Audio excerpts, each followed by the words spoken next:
Today is family. Good evening, everybody. Today is March the 16th, 2021. The time is now 5:34.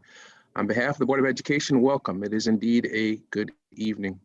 I want to begin on a personal note. I want to thank all my district family and friends, and even some folks who I might not call a friend, and they might not call me friend.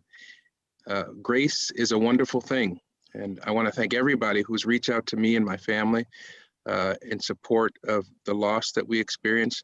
The only thing that I would say is I know I'm in good company. I know many of you who are in this Zoom room right now, who I do call family, have experienced similar loss. And you have reached out to me. And even if you haven't, I know what you've experienced. So we're all in the same place, and there is comfort in that. So I just wanted to, on behalf of my family, thank everybody for the grace and the patience and the love. Even when it doesn't seem to always be there, I truly appreciate that, and I thank you for that. So, but you know, our lives and our responsibilities go on, and tonight is the way we do that. There are people, children who are depending on us, even though we all have these various struggles over the course of our lives. And again, as I said, many of you have had them before me. And so you have given me an example of how to push on. And we're going to do that tonight by beginning with our agenda items. I'll call the meeting to order. I think the first thing on the agenda item is speakers, is it not, Madam Clerk? That is we have one correct. speaker. We do. We have a Paul Conroe. I am told that he is on his way to the meeting, and we're still awaiting him. I don't see him in the waiting room at this time. So if you want to move on to the next agenda item, you may, President White, I don't know if you want to come back to the speakers portion of the meeting. He is the only speaker for tonight. Okay, the next item on the agenda, which I don't have with me, but I'm doing off from recollection, is special discussion items.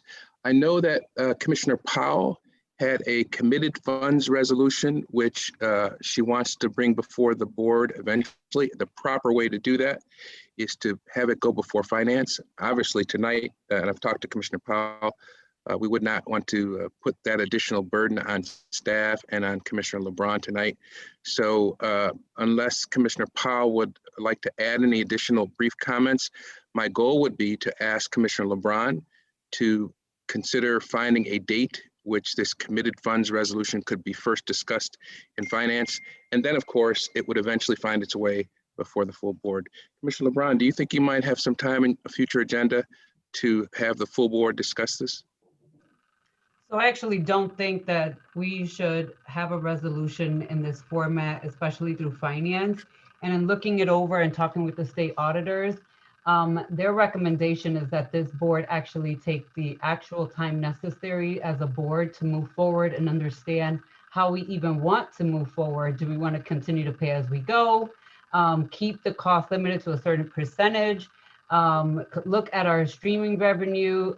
In this resolution, Commissioner Powell also used a CAFR from 2011 and gave us no background history or justification why.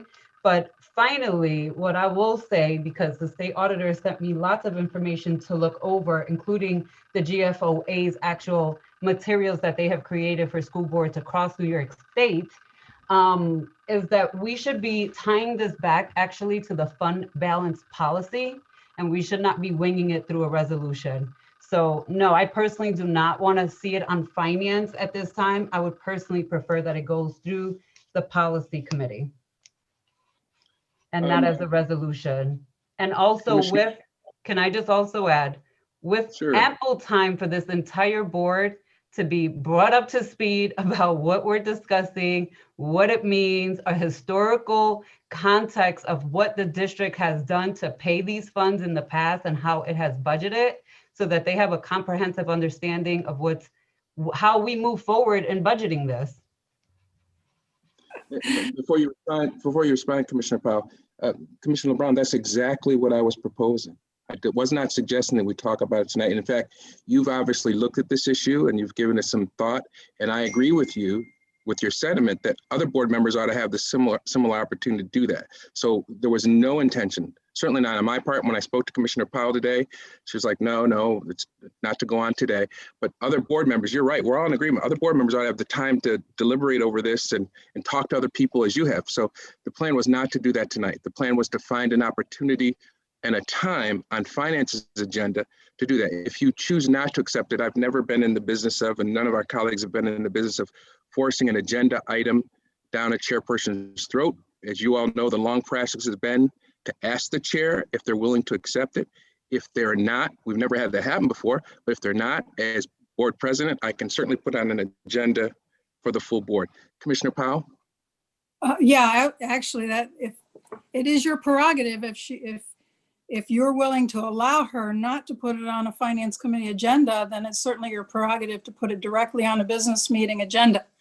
Now, I will say that I presented information from CAFRs from 2011, 2017, 18, 19, and 20. I didn't just present 2011 CAFR. I want the community to know that that was a very misleading statement. And that I provided that information to show the historical pattern of what was intended to be set aside, intended prior to our having our fund balance completely wiped out. So if that's your intent, Mr. President, to discuss it at the next business meeting, I'm fine with that too. But it does not policy at all. We just reviewed the fund balance policy, and this is entirely in keeping with the fund balance policy. So I do want to respond, President Weiss. So we just reviewed the fund balance policy. I actually would still like feedback from the state monitor, because this was tied to her report on whether she's even going to accept the changes that we've made. And if she has some additional feedback to this board regarding that fund balance policy. So you said it's never been done before, first time for everything, 3/16/2021. I am rejecting adding that to the agenda. And yes, as board president, if you want to set it at the board business meeting, I'm more than happy and fine with that. Well, that's what we'll do. I would just note that both of you have obviously spent some time looking at this issue, and you both stand as a good example. While you take different positions, you both stand as excellent examples of how good board members do their due diligence. And I agree with you, Commissioner LeBron. Board members ought to have the time to do this, not just you, not just Commissioner Powell, but your other colleagues ought to have time to do that. So because I believe in that everybody should have the same opportunity that you two had, I am going to put this on the agenda so that other board members can consider it. Madam Clerk, you and I can figure out a date and a time at another time. Commissioner Powell, my promise to you is I will definitely get on an agenda. Our clerk and I will figure out a date in the very near future. I don't know if it'll be this Thursday because I will be out of town. I think you told me. We don't have a meeting scheduled for Thursday anymore. Commissioner Brown will talk about the budget calendar, but I will put it for new business for the March business meeting, which is coming up on the 25th, I believe. There you go. And I know my colleagues received the same email that I got from Commissioner Powell. Feel free to take some time to talk to her or to do what Commissioner LeBron and others have done. Do some research on your own. This is the good work of good board members. So I look forward, Commissioner Powell, and I'm sure our colleagues do, to discussing this and hearing the different points of view. All right, next item on the agenda is, Madam Clerk, were you going to say something? I was going to turn the baton over. Actually, yes, actually, our speaker is, yes, yes, we do. So our speaker is Mr. Paul Conroe. He will be addressing the board regarding the state monitor budget recommendations, and he is joining us in the room just now. Mr. Conroe, are you there?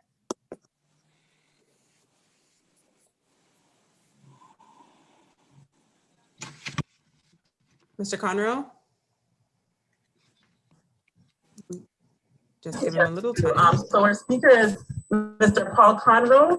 He will be. Mr. Conroe, you're gonna have to mute yourself, or you're gonna have to mute the other feed, rather.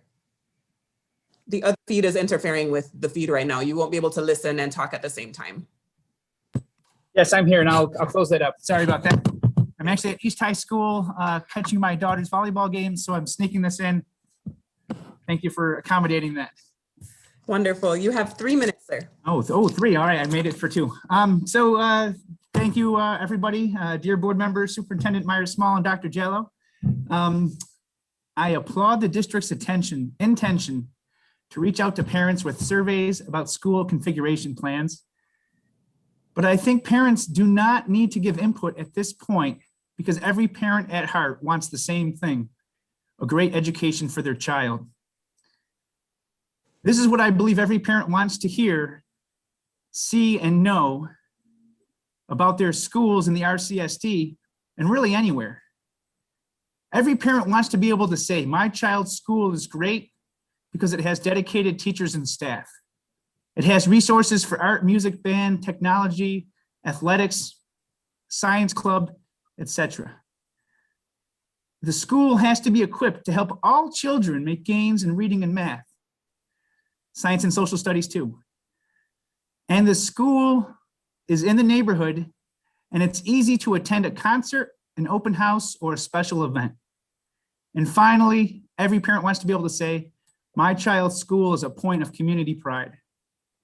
In a $900 million district, location should not matter, but in Rochester, it does.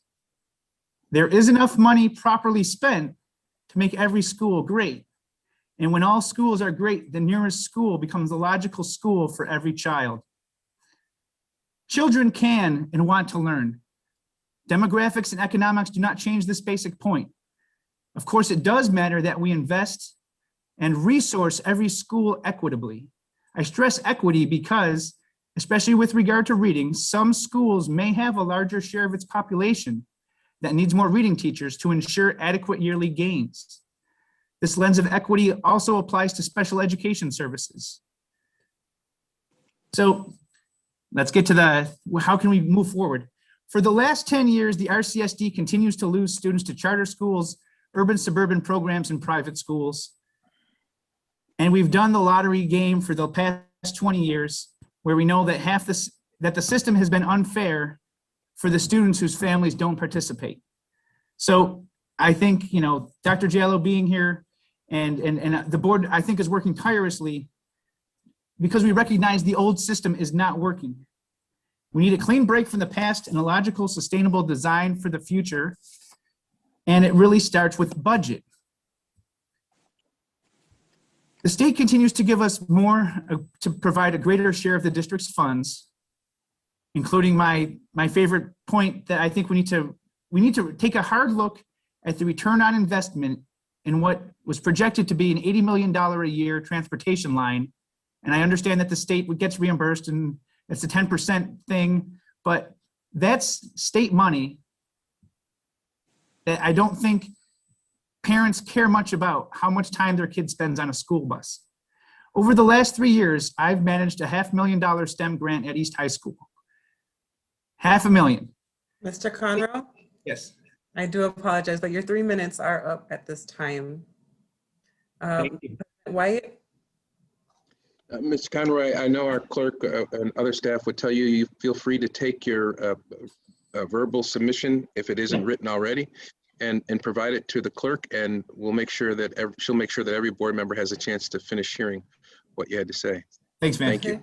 Okay, Good Mr. luck- good Conroe, luck to your please send it to the email address that you signed up to speak with and where we sent the Zoom link. Okay, and we'll make sure Thank you.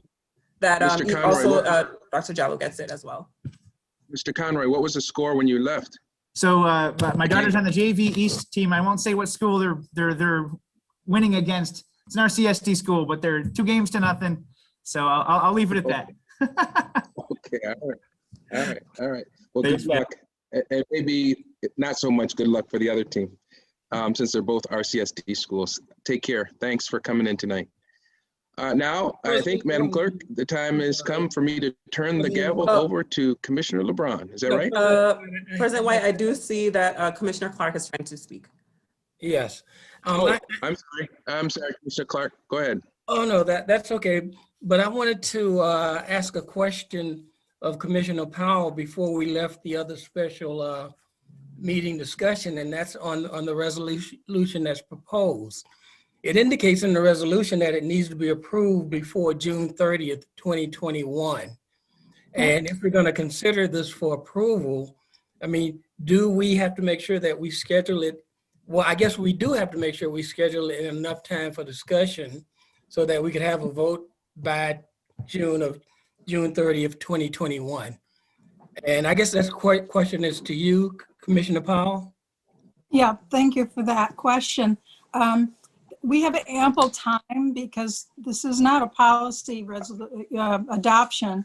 So we can act on it, in the same conversation that we discuss it next, our next regular business meeting or next month, which is April, or the following month, which is May. The only reason for June 30th, of course, is because whatever the number is going to be, it needs to be in place by year end, so that because that's what our audits and our CAFRs are built around. That's the only reason why we would need to act before June 30th. We have plenty of time for that conversation. And also keep in mind that the resolution seeks to move funds that are already in fund balance from an unassigned status to committed status. So again, like the previous resolution that I asked you all to consider, this doesn't affect our operating budget. It simply sets aside parts of the committed fund, of the fund balance into a committed status. I see Vice President Elliott. I assume Commissioner Clark, that answered your question? Okay. I see Vice President Elliott has her hand raised. Oh, you're muted. You're muted. Thank you. It has nothing to do with the previous conversation. I just wanted to shout out to East High School's basketball team. They won the championship. I think Commissioner Adams was there. First time I'd seen a men's basketball game in decades, and I really enjoyed it. So to Dr. Nelms and the East High School coaching staff, congratulations on that win. Thank you, Mr. President. Thank you, Madam Vice President, for reminding us of that. I was not able to attend that game, but I know that you were there. I was told that you were there, that Commissioner Adams was there, and Commissioner Malloy were there. And I really wish I could have been there. I've gone to quite a few games, and they can be really exciting, especially when you're winning. The question I had for Dr. Nelms when I sent him that text was, and maybe somebody can answer it here. I don't know if Sean is online, but is there state championships now? Or, because that's what happens when you win the sectionals. Don't you go to state? Are they going to do that, or no because of COVID? Does anybody know? No, because of COVID. Because of COVID. So there's no, that happened to them. Sean's not here tonight, I guess. That happened to them last year, didn't it? Weren't they not able to go? Mm-hmm. I see Ricardo and Commissioner Malloy. That happened to them. I remember that happened to them last year. That's really unfortunate. But from what I've seen and heard, it's an amazing team, a district team with some young players on there, and sounds like they could repeat again. Is that right, Commissioner Adams, Commissioner Malloy, or Vice President Elliott? They Sean's got just skills. texting me now. Let's see. Yeah, they got skills. Are you? They do. But also just a shout out. Vice President Elliott? Sorry? I don't know if it's my computer or yours. Can you hear me? Can you all hear me? Okay. Yes. So just a shout out to the Honeoye Falls Lima team. They were good too. Those guys got skills as well. I mean, they worked. I mean, they were hustling, but they just couldn't stand up to the East High School team. But it was a very good game. I really did enjoy it, and so I just thank Dr. Nems for inviting the board to the games. I really had a great time, and again, congratulations to the East High team. Thank you. He did text me. He said that in fact has happened 2 years in a row that East High School has been, for a variety of reasons. So I guess because of COVID.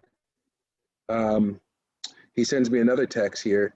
2 years in a row, and Coach Daryl Barley has 8 sectional championships and is an East High alum. 8 sectional championships. Is that right? I see people applauding. So thumbs up to Coach Barley and his entire team.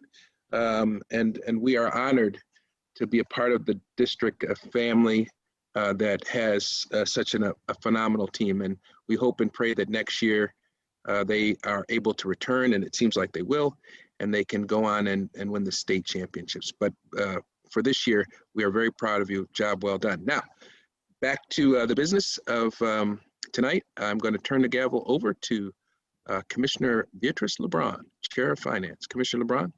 Thank you. And I want to also just let you all know that I'm also in the middle of still doing vaccine coordination work. And so I may have to step out for a minute as I'm coordinating some folks to get vaccinated.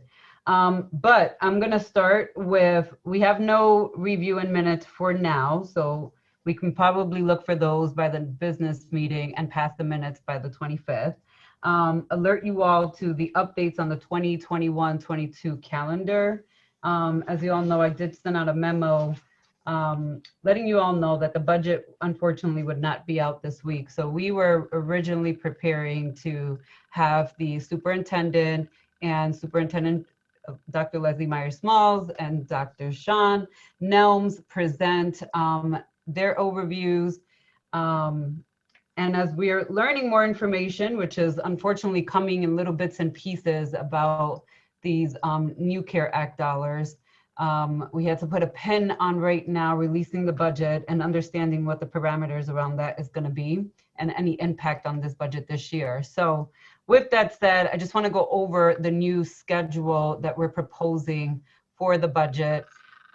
We are proposing for today to give the update on the calendar, but then Tuesday, March 23rd, having the original presentation that was scheduled for today to be presented there. And hopefully with some updates on some of the funding that may potentially be coming. It's hard to pinpoint. So we are hearing numbers from people locally here, but we are not hearing that officially from anybody at the state level. And so I just want to put that out there. You know, I saw that there was even an article in the DNC about that, but again, we have not heard anything official from state folks on the exact dollar amount that we're going to get. So Tuesday, March 23rd, the district and East EPO superintendents present their budget. And then we've added Dr. Shelley Jallo's state monitor's presentation. As you all know, she has to give us a presentation on her recommendations to what was being presented on the budgets. We've added that to the Thursday, March 25th business meeting. And so there's also a deadline that is written in the state legislation. So it has to be 45 days from the actual budget adoption that her presentation has to be done to us and her recommendations. So we're dealing with that timeline as well. So any questions for the March before I move over to the April?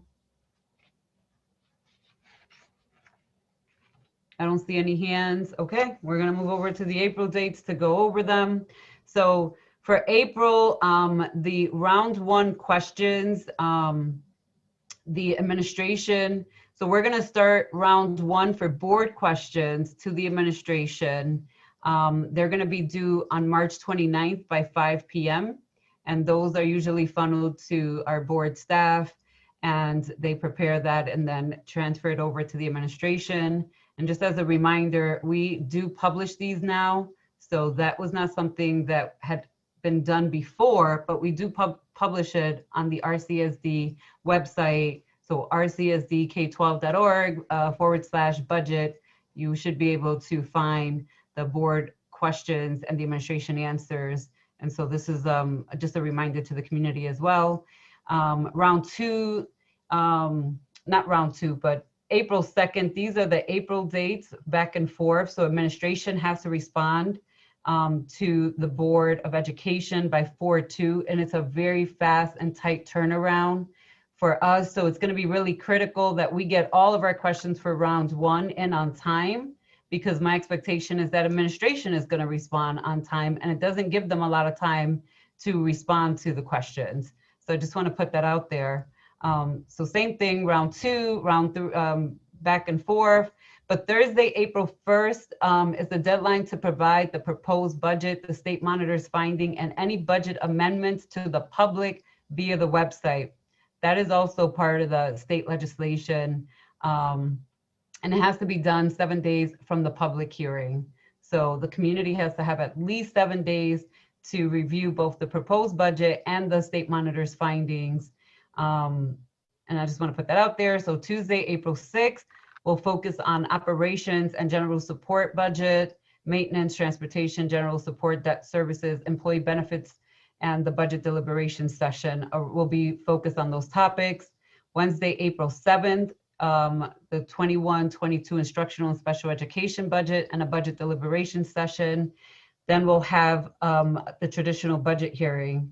So again, I feel like it is going to be a very fast-paced budget year, and I want to just put that out there. It's like back to back to back that week.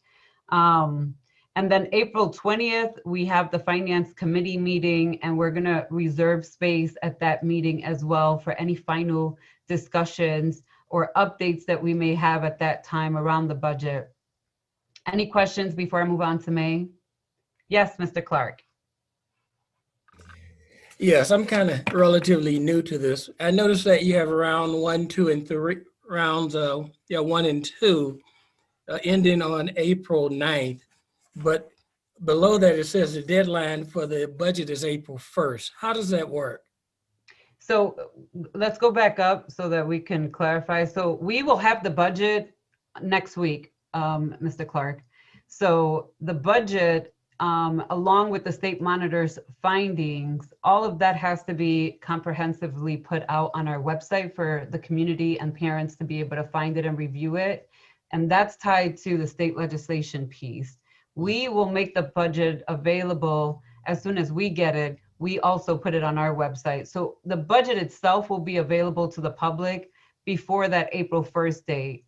But the state monitor's findings and any budget amendments that occur from her findings or her recommendations from when we get the original one to that point, all of that will be funneled to the website to make it public for individuals to comment. And that piece is sort of new to us as well this year, Mr. Clark.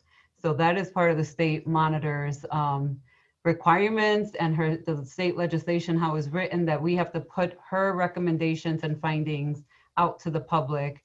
But the proposed budget will be on the website long before that April 1st date.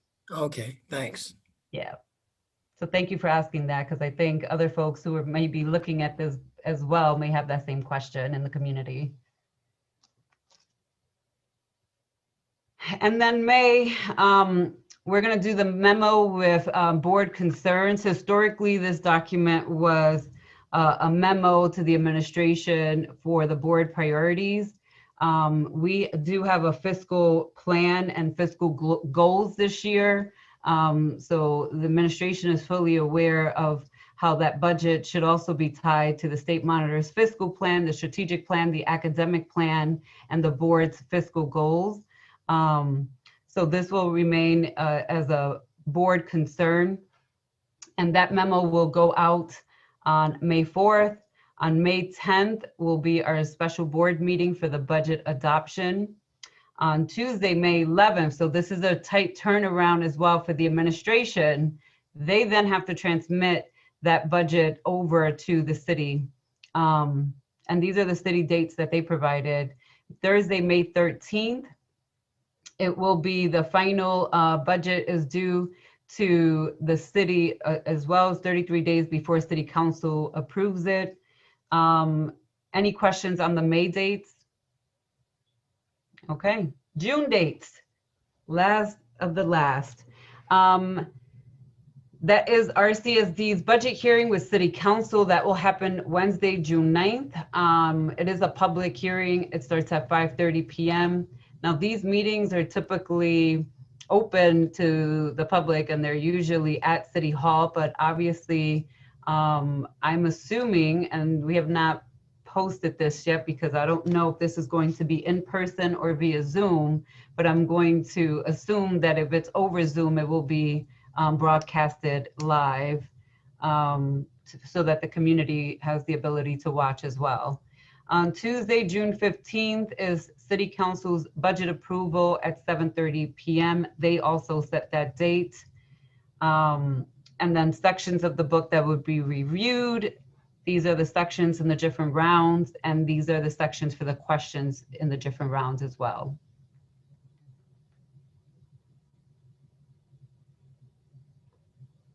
So we do apologize again, and hopefully we'll get some information and some updates. It is just coming in a very slow trickle down process right now. Rebecca?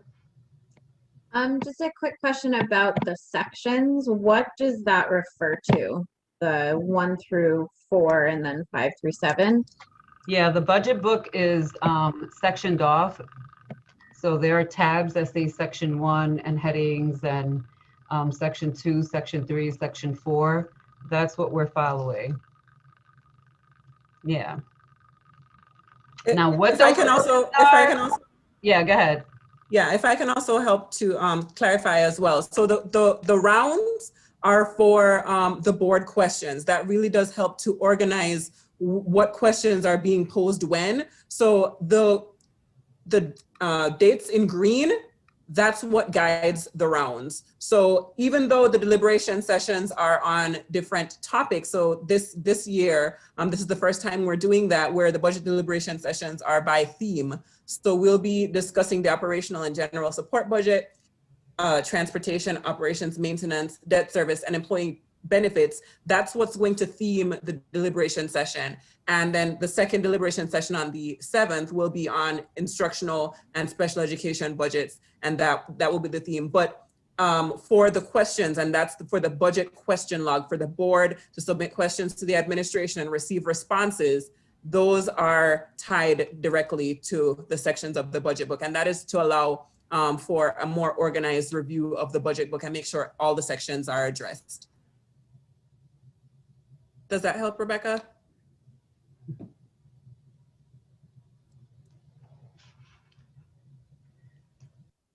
I don't see any more hands up regarding this part, so we're going to move over. Carlene, I'm going to turn it over to you for the February financial report and trend analysis. Thank you. Thank you, Commissioner LeBron, and good evening, President White, Vice President Elliott, Superintendent Myers-Small. It's a pleasure to be here before you this evening, and once again, as I have stated in the past, an absolute privilege to serve the children of RCSD. We do not have a presentation this evening, which I know is probably good news for many, thinking what's at the end of this meeting and how quickly can we have dinner or whatever. So I do want to take us through the February report. There are not a significant number of highlights for this evening's report, but I will draw your attention to, first and foremost, as always, the cash flow, where we like to start off each meeting. So if Callie, if you could take us to the cash flow, I believe it's on page, let me see here, page 6 of 27 is where we'll start this evening. Give me 1 second. Things are moving very slowly on my end, so I'm just gonna, give me 1 second. I can appreciate that. No problem. Page 6, correct? Yes. Page 6 of 27 is what is numbered from on my packet. Okay. And what we're going to be looking at again is the actual cash flow for the month ended February 2021. And what we like to do is again, take a look at that comparison month over month from the previous year. So we'll look right there at the February column, which again, at this point now is actual. It's no longer projected, it's absolutely actual. And then when you take a look at the numbers down below where we were a year ago at this time, you're going to see a significant number with regard to the difference in the bottom line balance. So Callie, if you can scroll down just a little bit. Okay, and then, yeah, there you go. So what you're looking at, that ending balance for a year ago was 42.9 million, and where we are February ended this year is at 130 million. So again, when you take a look at the composition of what caused this to occur, again, we have to keep in mind that we have to remain, I think the best way of saying it is cautiously optimistic. We are in times that are not normal, given the COVID environment that we're in. So Kelly, if you can go back up, please. I appreciate you indulging me. What you're going to see is that really between the year-over-year comparison, the vast difference was really in the opening balance for the month of February, and that's where you're going to see the change. When we go forward now for the rest of the year, because again, I always want to draw your attention over to the far right-hand side of the projection, because now we're talking about the projections yet to come. This has not yet been realized. What we need to look at here is we do know that we're going to have some additional state aid coming in. We're going to have additional payments coming in from the city. And again, now that we've gone back to hybrid, some of those payroll costs are going to increase a little bit again. But at this point in time, the ending balance is projected to be 180.8 million. And again, cautiously optimistic, because this is not a normal trend for a typical year for RCSD. You will see in that final month of June that we will be paying back the $86 million worth of the RAN money, but we will have a good balance to start our next year in 21-22. I do want to also have you be aware of the fact that we did receive some good news, and that was as of February, the money that we had anticipated coming in from grants that were still outstanding, it totaled $7 million. Of that amount, we received $6,750,000. So that was good news to have that coming in. Does anyone have any questions with regard to the cash flow? It does look like Commissioner Malloy has her hand up. Great. Commissioner Malloy? Thank you. Carlene, I just wanted to know if you could maybe explain how much of that ending balance reflects savings from remote instruction from the fall. Do we know how much of that? Well, it's difficult to say. The one thing that we do know is where there's been some savings with regard to transportation expenditure. And again, when you put this in that frame of mind, so if you go down to, Kelly, if you don't mind, if you take us all the way over to the left-hand side of the page on that top section. Okay, so what you're going to see is the accounts payable line. So it's the first line down in that, yes, Kelly's got it there. So what you're going to see is that when you take that line all the way across, that's where you're going to have some of the difference. If you compared year over year on your spreadsheets with that line, you're going to see a reduction in transportation. You're going to see a reduction in some of the vendors that we've been able to work with. We have not utilized all the services in that area. So Commissioner Malloy, that's where I would really have you focus your attention in going across on that line. The follow-up question I have to that is, with the reopening now that we have, what are the costs that we're accruing with the phased reopening plan? Okay, so it would be bringing back paras into the classroom, the TAs, so you have some increased in payroll, and again, that's going to be on one of those lines off to the left-hand side. You're going to see that, I believe it's the line right underneath accounts payable. Let me pull my report up. And so you'll see an upswing there. This is, again, this is only, it's only going to reflect it as of February. So as we continue to bring and have brought students in through the time period, you're going to see a swing and an increase. Again, there will be increase in transportation. There'll be an increase in payroll for paras, for substitutes, teacher assistants. All of that's going to be reflected there. So I don't know if I answered your question or not. Can you say it again? Right. I guess I'm just looking for maybe the total savings as we look at the costs moving forward with the phased reopening. Like, what is our actual savings overall for the year. That's, I I guess. do not have that for you tonight, but I certainly can prepare that and have it through the question log and give you the best estimate I can at this point in time. Thank you. No problem. Thank Can you. I just also add in terms of savings that President White has asked this a few times too, and I know that it's been answered through various question logs. So Carlene, I say that because I know that President White has asked that same question, and I've seen him ask it, and I've seen it been responded at different times of throughout the year. Actually, he's asked it at different points. So I think if you want to go back and look at that and then see where we're at, and if that has been accurate, if there's been additional savings, realize that's a good starting point. And Right, certainly that's a great starting point. I think what more specifically, I just wanted to know where we were at right now. I've seen the answers to those. I just wanted to know as of right now where we were at. Thank you. I understand. Yeah, and my response is more to Carlene. I just want you to know, so I didn't need a response back, but thank you. Go ahead, Carlene. Okay. I know that President White likes the visual, the graphic, and Callie, I skipped over that. That's on page 5 of 27. And so what you're going to see there, President White, is again our cash flow in a visual format for you. Again, the blue line is showing the cash flow as it stands, and then if we did not have the RAN, that is what the red line would be showing. So again, you can see where the peaks and valleys are. And now we've hit one of those points that we get a little bit concerned about. And now we're going to have that money coming back in March in the form of state aid and additional city MOE money coming in. And so again, we'll take a rise for a little bit here again. So we can move on then to the revenue section. And so with the revenue section, again, we will see an increase. January and February are tough months. But then as we go back into March again, we're going to see an increase in the revenue as we talked about. And that will help offset our expenditures, which are appropriations.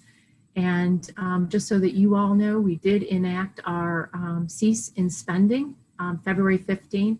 So now you're going to see reduction in our expenditures. The expenditures from here on out should predominantly just be grant funds that need to be expended before the grant term ends. And the other items that you will see are deemed to be absolutely necessary, predominantly for health and safety reasons, that those expenditures are going through. But again, this is at the time that we're going to start looking towards the end of the year. We calculate out our projected fund balance, and we get ready for shutting the year down. So that's where we stand as of February month end. I don't know if anyone has any questions with regard to revenue. President White does. He has his hand up, Carlene. You're muted. Sorry. As they say in my other line of business, the verdict is still out, but Carlene, and there's lots more to be understood and presented even in this fiscal year, but I feel compelled to say I've seen a lot of financial reports over the years, and yours are the most consistent. And to the extent that this stuff can be understood by a layperson like myself, yours are clearly the most understandable. So I wanted to say I appreciate you.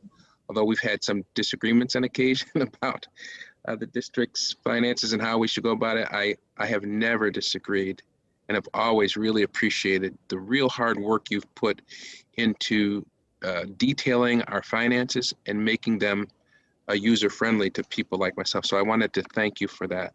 The other thing I wanted to ask you, and I apologize if this has been asked before, but I know in the past you have said, and I had some disagreement about it, not that it was a bad idea, but I didn't know if it was possible and still be able to provide services to students. You, I think at one point, you'll correct me if I'm wrong, thought that it would be good to eventually eliminate our dependence on the revenue anticipation notes. I think you've said that in the past, or somebody has said that.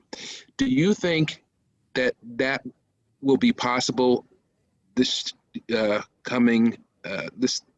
RAN season, so to speak, or are we still going to need to do that? I mean, we're building up some savings. Just curious as to how you see, have we eliminated our dependence on RAN, or is that going to take a minute? It's going to take a minute, and thank you so much for your kind words. I appreciate that, and I have to extend a thank you out to the amazing team I have behind me. You know, I know Terry's with us tonight, my Director of Budget, Carrie Couples, our Director of Accounting, and Glenn D. Miller too, with regard to what her input is with regard to the grants that she works on. So it's an absolute team effort. Steve Nowak does a wonderful job with the cash flows. It's just a great team, and I am well blessed. I would like to say that with regard to the RAN, the proposal that we had given to the city, as well as the amount that we have included within the budget that has gone before the state, is a $50 million RAN. That is what we believe is, again, if you say taking a minute or taking baby steps, it is in our effort to continue to reduce that debt. When you take a look at the amount of interest that we actually pay on that debt, we'd much rather utilize that money in the classroom and put it towards academic outcome instead of having it go out to the bank. And so we will put that out there. We're hoping that with maybe some of the good news coming in from the state and from the federal government, perhaps there's a chance we won't need it. But again, as stated earlier this evening, we don't have any of those final numbers. We do not know. I know that many numbers are out there in the public with regard to how much we are anticipated to receive, but yet we don't have that, nor do we have the full explanation of how those monies can be utilized. So I will just leave it at that. I again thank you, and I believe firmly that when I took this job, there was it was made very clear to me that trust needed to be regained, and integrity, and that's what we've been striving for. The entire department is striving for that, and that's what we want to deliver to all of you as well as to the public, because you deserve it. We appreciate it. Thank you. Mr. Adams, Commissioner Adams? Oh, for the question log, since we're talking about expenditures, I had to submit it. I couldn't formally submit a question at our last meeting, so I had to email the finance chair. It can go to the question log. I'm just trying to find out why in that graph, the pie graph that you showed us, why compensation and benefits were separate. Okay. So let me clarify too, because I did talk to Ricardo about this. In the webinar that we did for the budget overview, there is a slide that shows the, so just so everyone knows, I actually wrote it down, Mr. Adams, so I have it right here. Mr. Adams and I spoke about this. So we presented a slide. Staff, you will not probably be able to pull up that slide right now because that was a whole different presentation from last week. But we presented at the budget webinar a presentation that showed compensation for staff, and we separated the compensation that we have to pay out or expenditures for benefits in a pie chart, almost as two separate kind of expenditures. But Ricardo and I had this conversation with Commissioner Adams, and I had this conversation that the reality is that the compensations and the benefit expenditures really should have been presented as one cost, because they are one. Our benefits are tied to compensation. People may want to see where that splits off, but it should have been more together, because then it shows a more accurate reflection of our costs for our FTEs, right, and their benefits, versus splitting it and making it seem that our FTE cost is only at 39% and our benefits were at 19%, when the reality is those two numbers really are married to one another. So that is what Ricardo wanted to understand, Carlene. Why was it presented in that manner, and perhaps not explain to the community how those two numbers really are correlated to one another or parallel? Sure. Tied. I don't want to say parallel, but tied together. I fully appreciate it. And it means so much to have someone asking questions like that, because I appreciate when people take interest in what we're showing. So thank you so much for raising the question. When you're actually setting up the visuals is in the graph format, you can choose how you want to have the visual portrayed. And so you can have it by object or by function. And so what we can do is absolutely change that and consolidate it, collapse it. That's not a problem. It's all a matter of personal preference, and a lesson well learned for me, because that was actually how it was presented last year. So thinking that that was how it was acceptable in times past, we stuck with what we thought worked. But I am appreciating the fact that you're raising the question, because you're absolutely right. I too would like to see it combined. So that's a note well taken, a point well taken, and you will be seeing some very different visuals when it comes up to the budget presentation next week.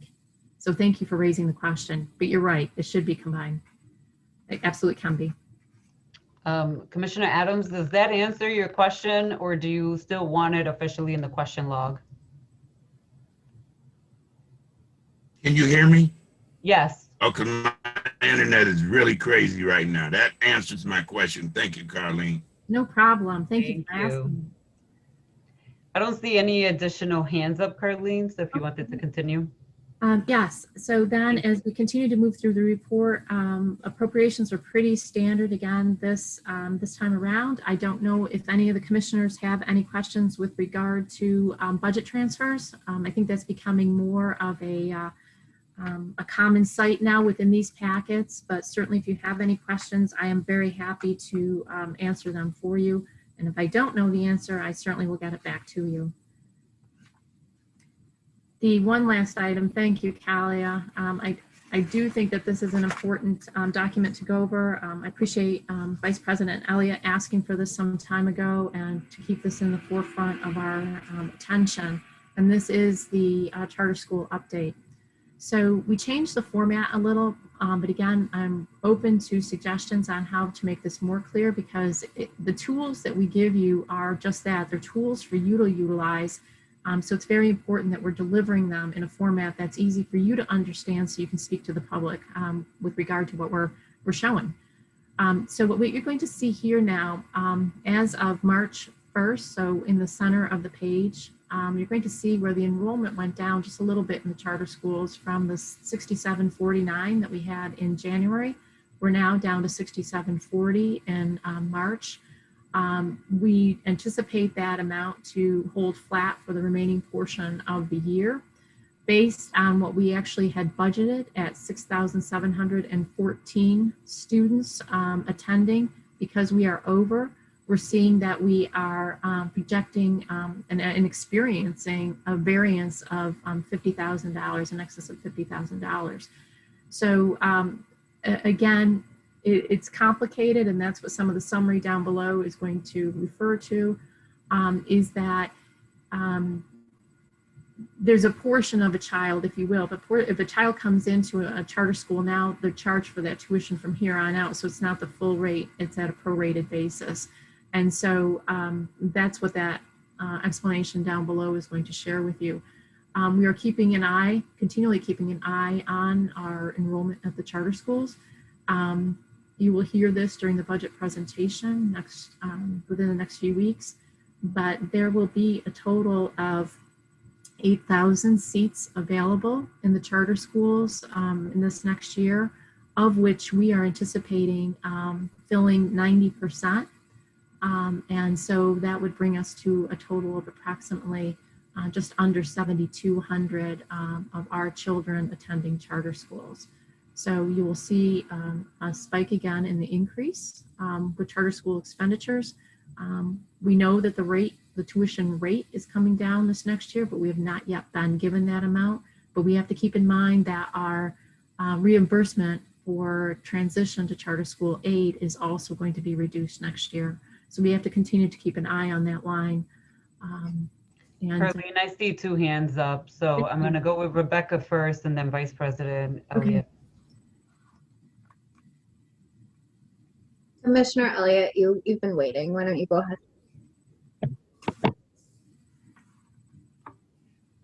You can go ahead, Rebecca. Parents first.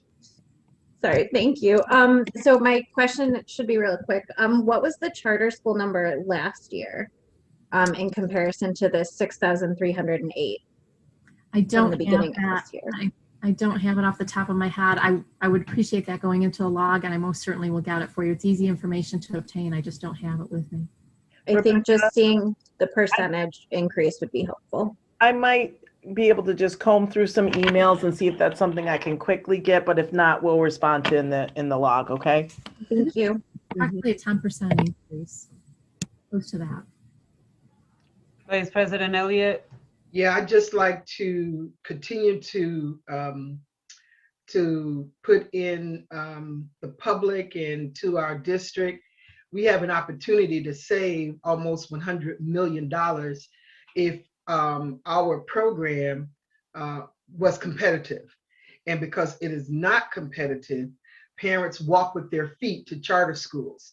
And they don't even have to be good charter schools necessarily. They just know that they don't want their children to attend the Rochester City School District. So if we're talking about wanting to have, at least for me, wanting to have a 100% graduation rate as my vision, I think part of what we can do is to ensure that we have the appropriate course offerings that are going to attract our families back to the Rochester City School District. And I'm looking forward to the day that that line for charter school in cost is zero, because we're offering even more competitive academic opportunities than what they're doing in the charter schools. So I just wanted to make sure that my voice is still resounding when it comes to, we need to eliminate the cost for charter schools, and we could do that. This is in our hands to control, and so we need to be working towards that. Thank you. Rebecca, I have the answer. At the end of the 1920 school year, it was 6,190. So, Carlene, I just want to clarify why we're seeing this report. So this report was out of the request actually from the state auditors, who, when they left last year, said to this board that this was something we should be monitoring regularly, and we hadn't been, right? So we were budgeting a certain amount. If that amount was going over, we were not aware that that amount was going over, and what the financial implications were. And so this, as a result from that state auditing report, we have added this it's every other month report for the board to see where we're at with the charter number, and also what we budgeted and what implication or impact it could potentially have on our budget. So I just wanted to put that out there. It is part of the state auditor's report from last year, and it is something that we will continue to see every other month from this point on. Yes, and we do need to take a closer look too at the requirements of all the monitoring that goes into charter schools as backroom operations, because again, if you just put it in perspective, if you take a look at that number that we have out there as far as number of students attending charter schools, that we have to manage the backroom operations, that we provide the special education to make sure that children have the services they need, transportation, et cetera. That number is larger than many of our neighboring school districts.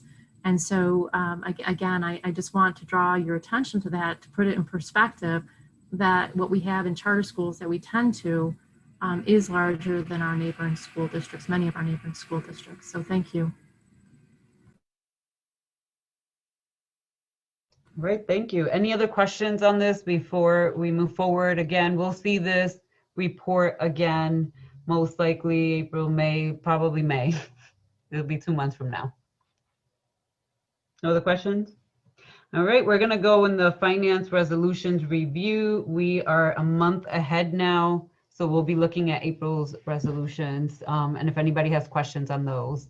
And it's a very small packet, so I just wanna note that it was only like 11 pages, but like the last page was just a reminder of our goals. And that is something that we'll continue to see throughout the resolution, so that the board is reminded of the goals that we have set forth. And And in addition to that, I just want to add to the superintendent that although I recognize it's 10 pages, what I personally don't want to see is a second, third, 48-hour packet that grows and grows and grows when we're trying to create this process to have ample time to review all the resolutions. So I just want to put it out there before April comes along and we see 20 additional pages added within a 48-hour time frame for the board. Not fair. Just want to put that out there. So Kalia, do you want to pull those up? Thank you.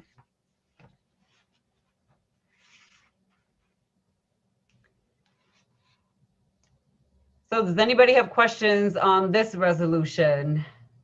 This is the language line services.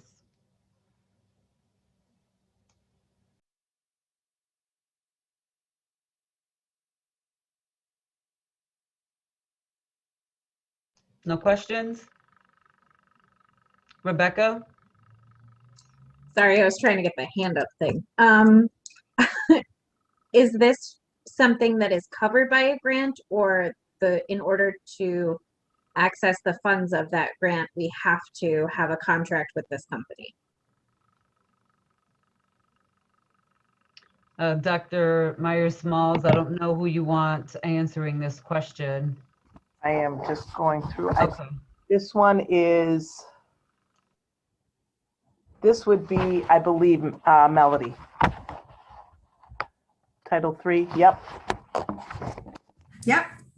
Good evening, commissioners, Vice President Elliott and President White. Yeah, this is part of a Title III grant. I actually have a little bit of information about this particular line. So typically this amount would not come to the board, but this particular contract that we have with this company, when we add this amount, it adds to the over the 35,000. This is a service that we need in order to get important information to parents translated, Regents exams translated, and get interpreters for our parents. Rebecca, does that answer your question? I think so. Do we have a grant that this is fostering, or is it just a service that we pay for? We use Title III grant for this service. So it's not a separate, it's not like a grant from a private company, for example. It's part of Title III. Thank you.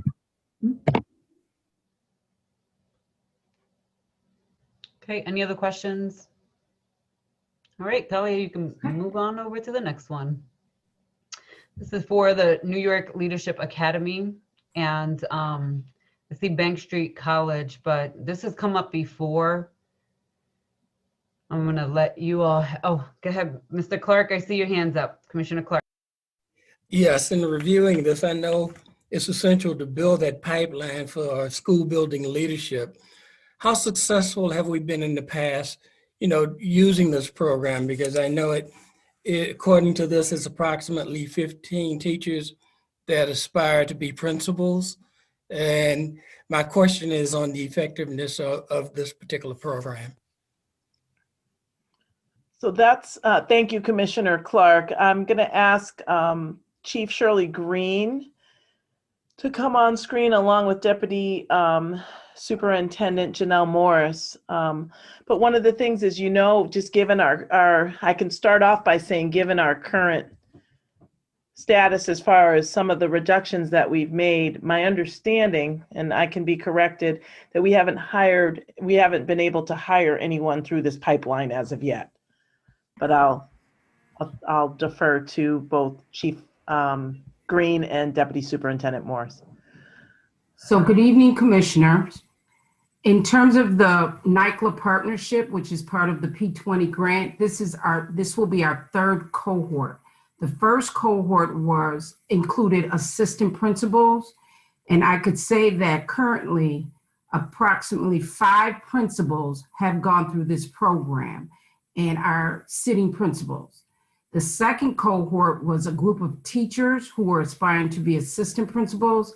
As Dr. Myers-Small mentioned, we did not hire any new that's connected to this administrators. this current year, so that cohort has not been placed. And currently we're in our third group, which are aspiring assistant principals as well.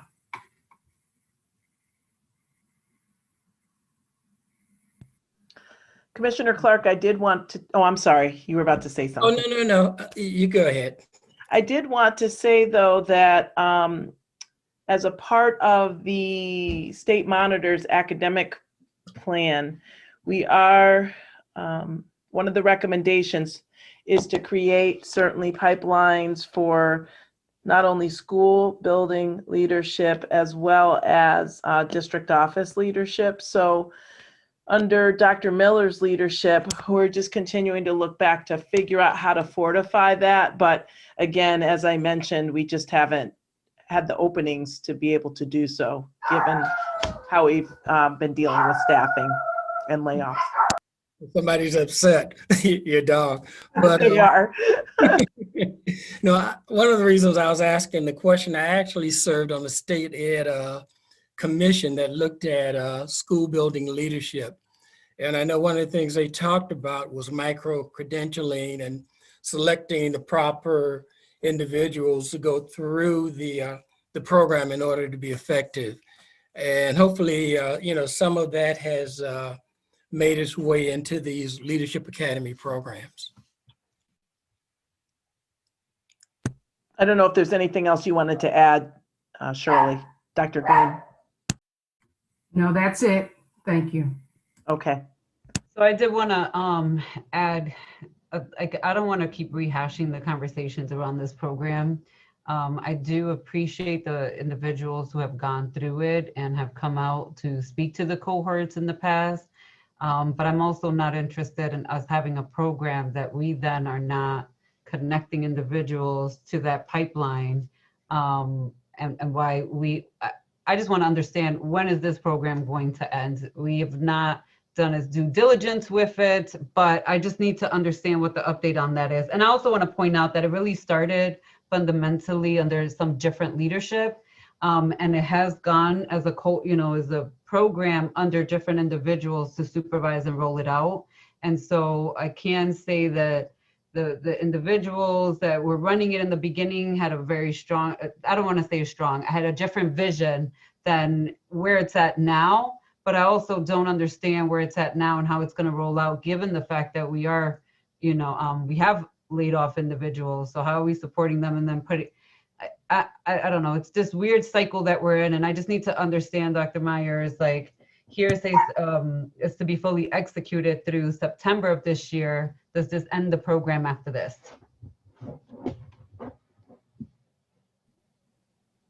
Okay. We will work to circle back around that because, again, the goal is to create a solid pipeline, but if we don't have that at this point, we need to reevaluate.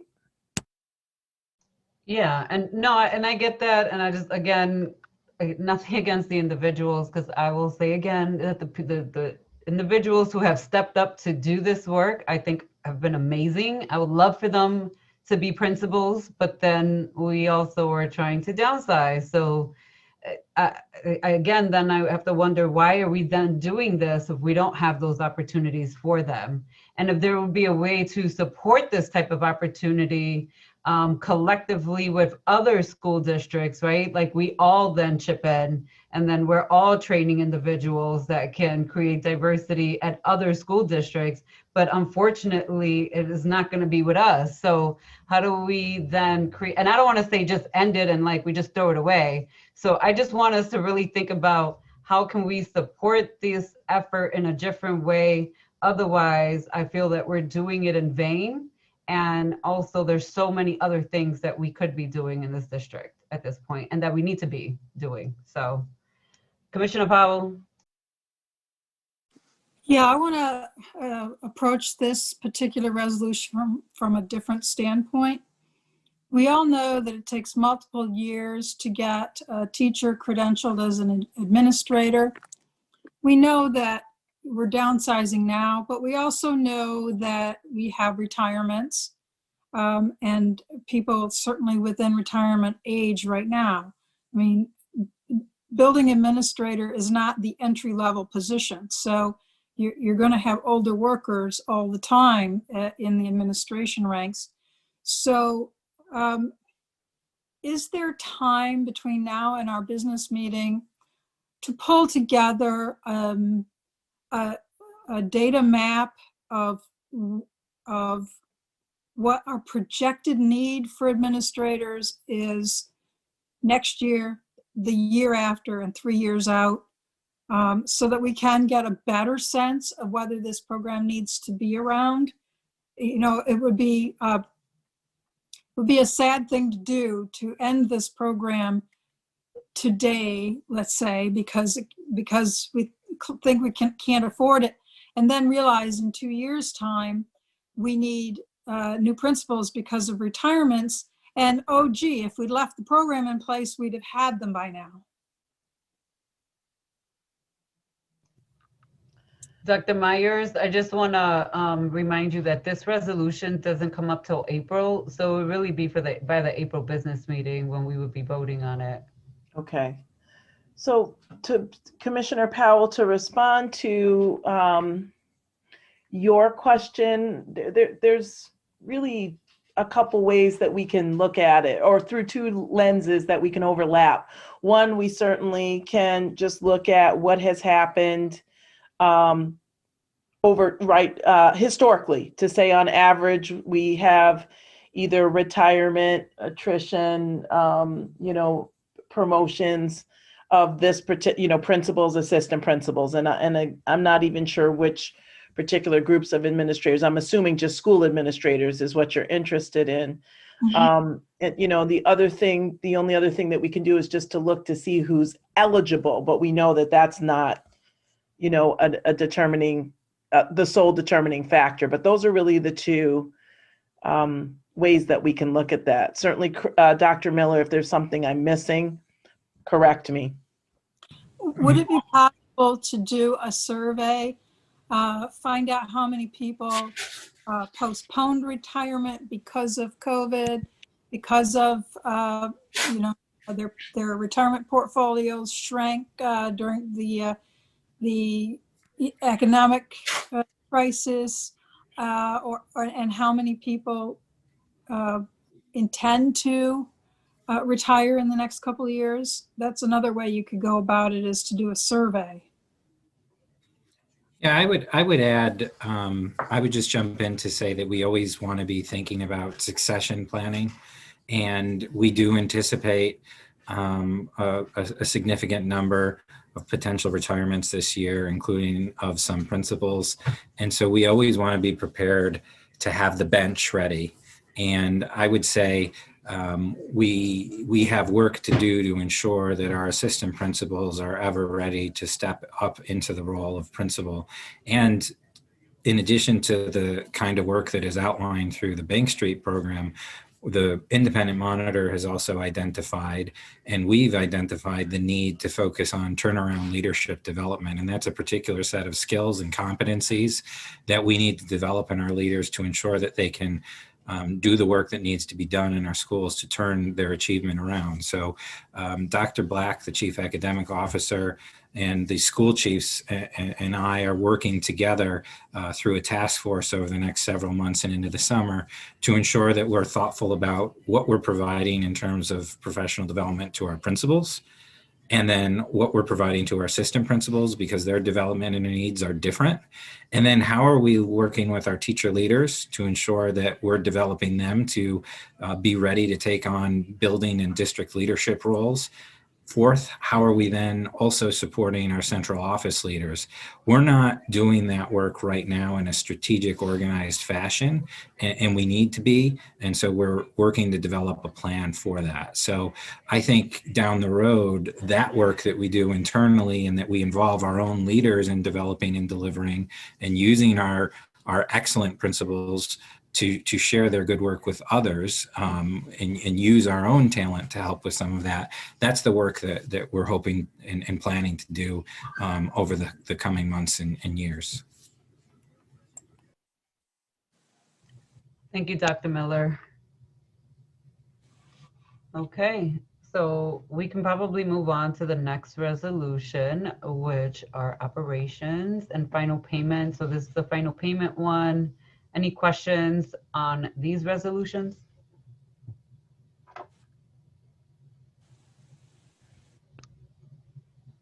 Okay, Kelly, you can keep scrolling.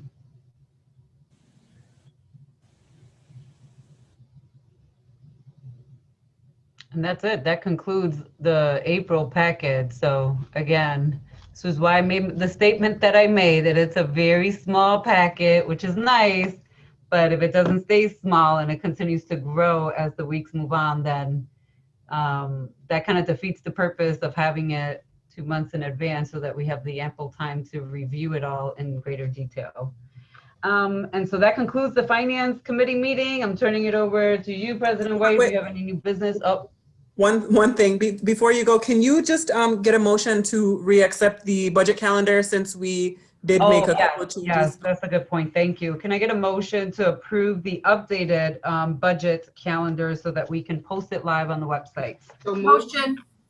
Second. Thank you. All those in favor? Aye. Aye. Aye. Did you get that, Kalia? It was motioned Yes. by Commissioner Malloy. Okay, thank you. All right, that concludes the finance meeting. President White, the gavel is yours. Thank you. Thank you, Commissioner LeBron. Well, it looks like there is no new business, and I am told that there is no executive session materials to review. I see Commissioner Clark sort of raising his hand and rearing back. So the only other thing we need to do is the survey. Commissioner Powell, you did not need to remind me today. I hope you write that down in the record books. So if someone could put up the survey, we can do the survey and then we can take a motion to adjourn. President White, just prior, I was wondering if there was Yes, something ma'am. we could discuss in executive session. I just have a question for administration. Is it a legal question or a personnel question? It's regarding a student. Well, yeah, that would definitely be something we discuss in the executive session. So I'm sorry, we started to take the poll. Is there a way, Tom, to take that down or leave it as it is? So that, thank you. I take Commissioner Malloy, that is a motion to go into executive session. Yes, it should be pretty quick. And that is for the purpose of discussing the academic or internal records of a particular student. Is that correct? Yes.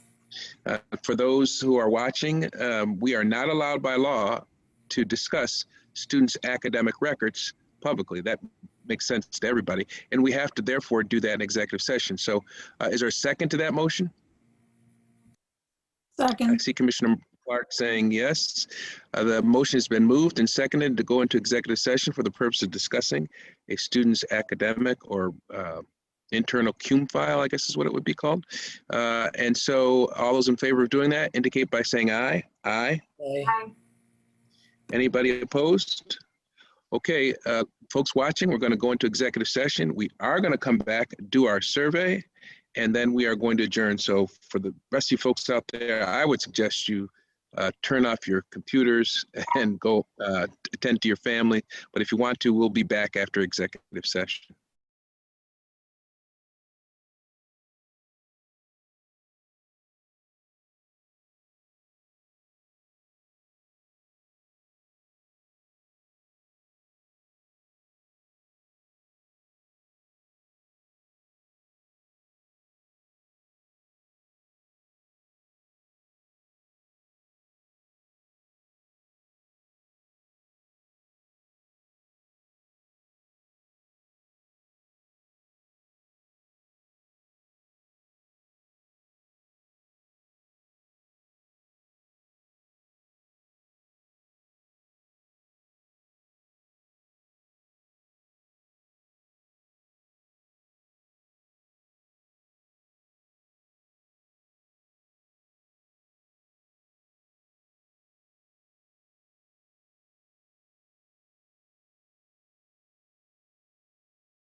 presentation. So A gold medal for Commissioner LeBron this evening. So thank Vice you. President, just know, budget Vice season is upon President us. Elliott, I hear that as a challenge. I know. Look, Commissioner Elliott, that's what next is on you. But let me just say, budget season is not going to be fun. It never is. I just want to throw that out there.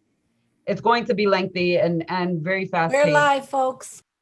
It's okay. Budget season will be very lengthy and very fast paced for this community and the board. And I just want everybody to be mentally prepared because it is going to feel back to back to back to back heavy stuff. Just want to put that out there. All right, so we've been put on notice. All right, so Tom or whoever gives us a survey, here we go. Again, ladies and gentlemen, my colleagues sort of fill this out. All we're doing is evaluating our performance, if you will, and so that we can look at it later on and figure out where we can improve. It's about 10 questions, and our staff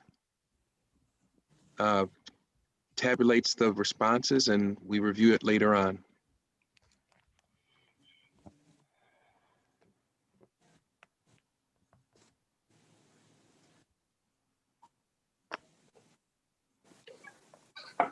Hey, Tom or Kaya, can the public see these surveys or no while we're taking them? Obviously they can't see what we're writing, but do they know what the survey looks like? No, it pops up internally in Zoom, so they wouldn't be able to see it on the stream. But when we do report, we do a PowerPoint presentation and share the questions and the responses at that time. Okay. And I think we review them at Commissioner Malloy's committee. Is yes, that not during correct? governance, we are due to do that. We just keep having to push it off because of other items on the agenda, but we will be getting back to that, I suspect, right after budget is over. And just to sort of keep our eye on the prize, either one of you can answer this, but there was talk of revising the survey. That's probably on the back burner. We're going to get to that too? Yes. Changing it? Yeah. Okay, So actually, we are probably going to move towards using a different polling mechanism. Either that, or we've also talked about doing the poll at different points during the meeting. So doing one for the special meeting and then doing one for the other, or by doing a link that sends out to an external page that allows us to get more information versus just these one snap type responses. As you all know, those are my colleagues as well as in the community. It's called the process of continuous improvement. And on one final note on that issue, I want you all to, if you know where the little applause thing is, go to it and applaud our staff. If you've checked out the question log, which you all know started several years ago, that is a perfect example of continuous improvement.